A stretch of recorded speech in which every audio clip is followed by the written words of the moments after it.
Story ఏంటంటే గంధర్వుడు ఆకాశ గమనంలో వెళ్తూ ఉండగా తాంబూలం సేవించి ఉమ్మేస్తాడు. ఉమ్మేసినప్పుడు శ్రీకృష్ణ భగవానుడు అదే సమయంలో అర్ఘ్యమిస్తుంటాడు సూర్య భగవానుడు. అది ఆయన దోషంలో పడుతుంది. అప్పుడు ఆయన కోపంతో ఆ గంధర్వుని చంపేస్తామని ప్రతిజ్ఞ చేస్తాడు. అది తెలుసుకున్న గంధర్వుడు ఏం చేయాలో అర్థం కాక చాలా అంటే నారదుడు వచ్చి ఒక సలహా ఇస్తాడు. వెళ్ళి నువ్వు అర్జునుడిని శరణుకోడు, అతను నీకు అభయం ఇస్తాడు, నీకేం భయం లేదు. అప్పుడు అలాగే వెళ్ళి అర్జునుడు వెళ్ళి అభయం కొడతాడు. అర్జునుడు క్షత్రియుడు కాబట్టి శరణం వచ్చిన వాడికి అభయం ఇవ్వాలని చెప్పి ముందు దానికి ఆలోచించకుండా ఇచ్చేస్తాడు, అభయం ఇచ్చేస్తాడు. అప్పుడు వాళ్ళిద్దరికీ శ్రీకృష్ణుడికి అర్జునుడికి మధ్య యుద్ధం అనివార్యం అవుతుంది. అప్పుడు సుభద్ర ఏం చేస్తుందంటే తన పెన్నుడికి అర్జునుడిని ఏదైనా నచ్చజెప్పి యుద్ధం నివారిద్దామని అని అర్జునుడు చెప్తూ ఉంటే అర్జునుడు దెబ్బకొడుస్తాడు సుభద్ర. ఇక్కడ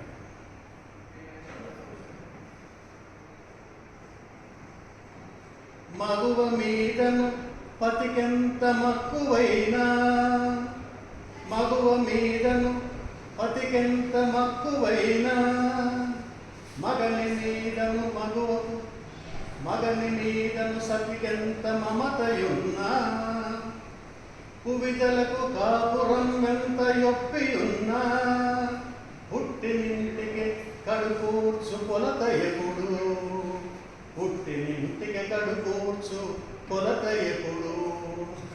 అంటే భర్తకి భార్య మీద ఎంత ప్రేమ ఉన్నా, అలాగే భార్యకి భర్త మీద ఎంత ప్రేమ అనురాగాలు ఉన్నా కూడా, అలాగే స్త్రీలకి మెట్టినింట్లో అత్తవారింట్లో ఎంత సౌకర్యంగా ఉన్నా, ఎటువంటి ఇబ్బందులు లేకపోయినా కూడా పుట్టింటి వైపే దృష్టి ఉంటుంది మగోకి అని చెప్పి తెలియపరుస్తాడు. సరే అర్జునుడు వారిని వదిలేసేసి అన్నగారు అంటే శ్రీకృష్ణుడిని బతిమాడదాం, ఆయన వింటాడేమో అని చెప్పి ఆయన అప్పుడు ఆయన్ని పక్కన పెడతాడు. సారె చీరలు నగలు చాలా కొనుచు, సారె చీరలు నగలు చాలా కొనుచు, పుట్టి నిండు గుల్లలు చేసి పోయి సతులు, పుట్టి నిండు గుల్లలు చేసి పోయి సతులు, పుట్టి నిండు గుల్లలు చేసి పోయి సతులు, తుదకు మగని పక్షము చేరి ఎదురవుదురు, తుదకు తుదకు మగని పక్షము చేరి ఎదురవుదురు, మగనిపై మక్కువ మగనిపై పూర్ణి అధికంబు మగోకెప్పుడు. అంటే సారే చీరలు వీళ్ళు అన్నీ తీసుకుని ఇంటికి వెళ్తారు. అత్తారింటికి వెళ్ళి మొగుడి పక్షాన్ని చేరేసి పుట్టింటి వాళ్ళకి ఎదురు చెప్తారు వీళ్ళు అని చెప్పి చెప్తారు. ఎంతైనా కూడా మొగుడు మీదే భార్యకి మక్కువ ఎక్కువ, ప్రేమ ఎక్కువ, పూర్వం ఎక్కువ అని చెప్పి అంటారు. ఈ సిచ్యువేషన్ చూసినటువంటి సాధ్యకి ఈ విధంగా సమాధానం చెప్తారు. సుభద్ర యొక్క పరిస్థితి చూసి ఇలా అంటారు.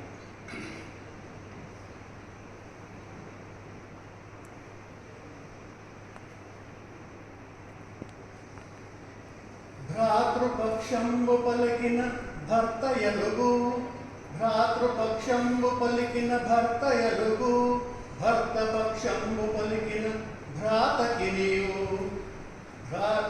భర్త పక్షంబు పలికిన భ్రాతకి నీవు, నడుమ నిష్కారణంబుగ నలగు నీవే, నడుమ నిష్కారణంబుగ నలగు నీవే, వెనుక పోయి ముందర నుయ్యి అనుట నిజము, వెనుక పోయి ముందర నుయ్యి అనుట నిజము అంటారు.